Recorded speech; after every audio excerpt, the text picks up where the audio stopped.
గతంలో తెలంగాణ ఉద్యమంలో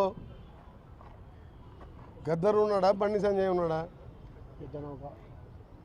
బండి సంజయ్ కంటే ముందు గద్దరు తెలంగాణ కోసం 69 ఉద్యమం కానీ మన్నటి ఉద్యమంలో కానీ ఊరూరు తిరిగి పాట పాడుతూ తన పాట ద్వారా ఇవాళ దేశంలోనే అణగారిన ప్రజల కోసం పోరాడిన వ్యక్తి, తెలంగాణ ఉద్యమంలో పాటు చేసిన వ్యక్తి. ఆయన యుద్ధనౌక ఆయన చనిపోయిన రోజు మేము లాల్ బహదూర్ స్టేడియంలో చూసినాం. ఏదైనా పెద్ద పెద్ద నాయకులు ప్రధానమంత్రి పదవులు అలాంటి పదవులు చేసిన వాళ్ళు వస్తే ఆ విధంగా తండోపతండాలుగా ఉమ్మడి తెలుగు రాష్ట్రాలకి వేలాదిగా వచ్చి నివాళులు అర్పించిన నాయకునికి రాష్ట్ర ప్రభుత్వం రికమెండ్ చేస్తే ఇస్తే తప్పేంటి? బండి సంజయ్ గారు కేంద్ర మంత్రి హోమ్ మినిస్టర్గా ఉండి అలాంటి కామెంట్ చేయకపోవడం మంచిది.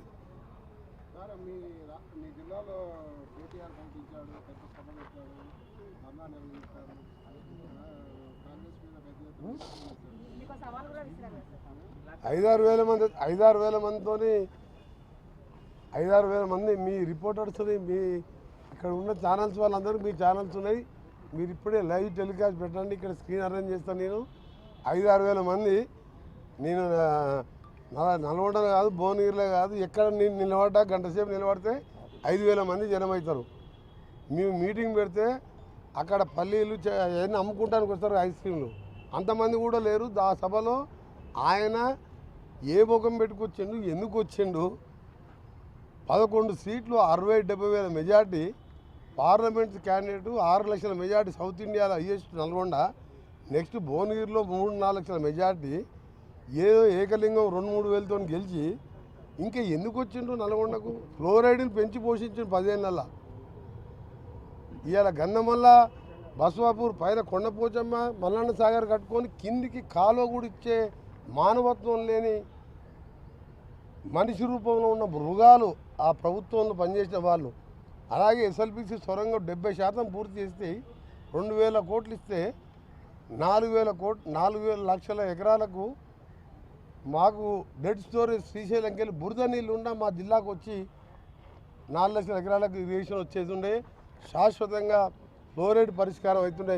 సొరంగాన్ని పూర్తి చేయలేదు, బ్రాహ్మణ వేలను పూర్తి చేయలేదు. ఇప్పుడు మేము పూర్తి చేసుకొని కాలువలు తీసుకొని 20 చెరువులు నింపినప్పుడే మహాత్మా గాంధీ యూనివర్సిటీ నేను కట్టి 300 ఎకరాల బ్రహ్మాండంగా ఉస్మానియా కాకతీయ తర్వాత పెద్ద యూనివర్సిటీ ఉమ్మడి ఆంధ్రప్రదేశ్లో రాజశేఖర రెడ్డితో నేను తెస్తే 10 ఏళ్ళలో మంత్రిగా ఆయన లోపలికి పోలే, నిన్న పోతా అంటాడు మంత్రిగా లోపలికి. 10 ఏళ్ళకెళ్ళి విద్యాశాఖ మంత్రి ఉన్న జగదీష్ రెడ్డి పోలే, కేటీఆర్ కూడా 1-2 సార్లు వచ్చినట్టు నల్గొండకు ఆయన పోలే. ఆయన వచ్చింది ఒకటేసారి, అక్కడ ఒక ఎమ్మెల్యే చనిపోతే వాళ్ళ తండ్రి దినాలకు వచ్చిండు దత్తత తీసుకుంటా అని. ఇంకోసారి కేటీఆర్ వచ్చిండు, టీఎఫ్ అని ఒకటి కట్టి తాళం వేసి వచ్చిండు. దాని గురించి కూడా అది మొత్తం తాగడానికి పనికొస్తుందని చెప్పిండు. నువ్వు కట్టింది మీ నాయన డైరెక్షన్ ప్రకారం అన్నిటి కట్టే 3-4 టీఎఫ్లు కూడా మీ నాయన ఆదేశం ప్రకారం అక్కడక్కడ డబుల్ బెడ్రూమ్లు, అక్కడక్కడ టీఎఫ్లు కట్టి పేకాటకు బార్ లాగా చేసింది మీరు. టీఎఫ్ కట్టినోడు కంపెనీలు తీసుకొస్తారా లేడా? ఐటీ మినిస్టర్గా ఉండి నల్గొండల ఎలక్షన్కు నెల ముందు ఓపెన్ చేసిండు, మొన్న అసెంబ్లీ ఎలక్షన్ ముందు. అందుకని అంత ఘోరంగా ఓడిపోయిండ్రు. పార్లమెంట్ ఎన్నికల్లో డిపాజిట్ పోయింది. అసెంబ్లీలో 60,000తో నా మీద ఓడిపోతే అక్కడ ఎమ్మెల్యే, మొన్న అప్పటి అభ్యర్థికి నా మెజార్టీ కూడా ఓటు రాలేదు. మొన్న పార్లమెంట్ ఎలక్షన్ ఆ ఓడిపోయిన ఎమ్మెల్యే అభ్యర్థి సోదరుడు పోటీ చేస్తే 20,000 ఓట్లు వచ్చినాయి. ఎమ్మెల్యే ఎంపీగా పోటీ చేస్తే 20,000 ఓట్లు వచ్చిన ఆయనకు నల్గొండకు వచ్చి నా మీద మాట్లాడితే తెలంగాణ కోసం కొట్లాడి మంత్రి పదవి వదిలిపెట్టి సొరంగం లాంటి ప్రాజెక్టు తీసుకొచ్చి ఫ్లోరైడ్ కోసం కొట్లాడినప్పుడు వీళ్ళ ఆయన డిప్యూటీ స్పీకర్గా అధికార హోదాలో బుల్లెట్ ప్రూఫ్ కార్లలో తిరుగుతున్నాడు. అప్పుడు ఫ్లోరైడ్ కోసం 12 రోజులు నిరాహార దీక్ష చేసిన. అప్పుడు కేసీఆర్ గారు స్పీకర్ హోదాలో ఉన్నాడు, చంద్రబాబు నాయకత్వంలో అధికారం వెలువబెడుతున్నావు. అప్పుడే పోరాటం చేసిన.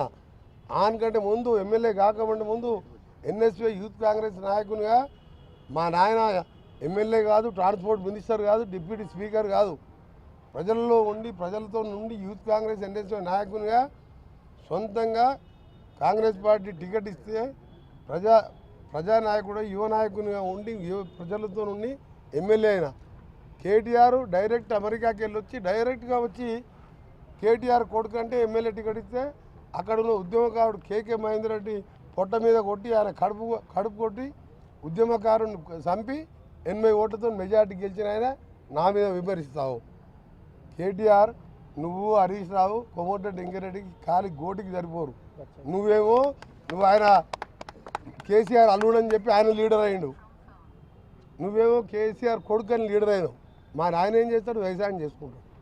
ఎట్లయినా నేను 5 సార్లు ఎమ్మెల్యేకి ఒకసారి ఎంపీగా నువ్వు నీ ఎందుకు పార్లమెంట్ ఎన్నికల్లో నా కాన్ఫిడెన్స్ నేను ఒక్క గంట కూడా ప్రచారం చేయలే. 60,000 మెజార్టీ వచ్చింది మా రఘువీర్ రెడ్డికి.